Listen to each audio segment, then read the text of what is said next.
आंगनवा। सुनी सुनी ना ये हो सजनवा, देवी मैया जी आई है आंगनवा। गोया गोबरा से अंगना लिपाइब, धूमधाम से करब पूजनवा। फल पाल शादी बाजार से मंगा दी, फल पाल शादी बाजार से मंगा दी। जाके लेके आई गंगा जी के पहनी जी। 9 दिन भूखा बनवा रात, राजा जी बात मानी जी।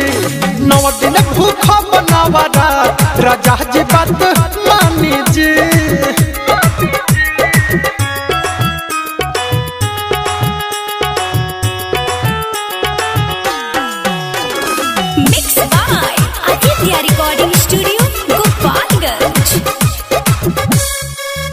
भोले बानी जो बाकी मनवा हमें लाल साहबा मोर। ओहे देवी मैया जी आंगनवा, दुखवा को हम दुनु कर जोर।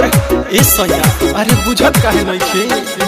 भोले बानी जो बाकी मनवा हमें लाल साहबा मोर।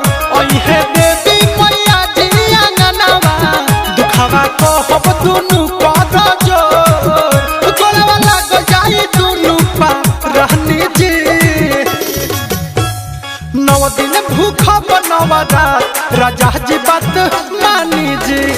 9 दिन भूखा बनवा रात, राजा जी बात मानी जी।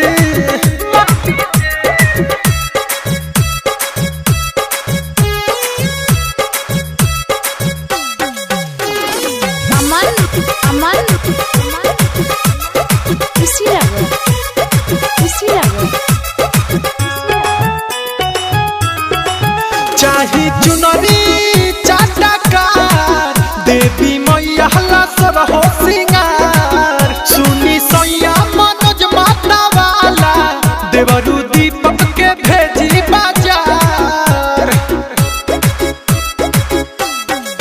चाही चुनरी चाटकार, देवी मैया हलासर हो सिंगार। सुनी सैया मनोज माता वाला, देवरू दीपक के भेजी बाजार।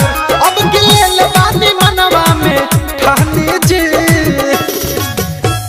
9 दिन भूखा बनवा रात, राजा जी बात मानी जी। 9 दिन भूखा बनवा रात, राजा जी बात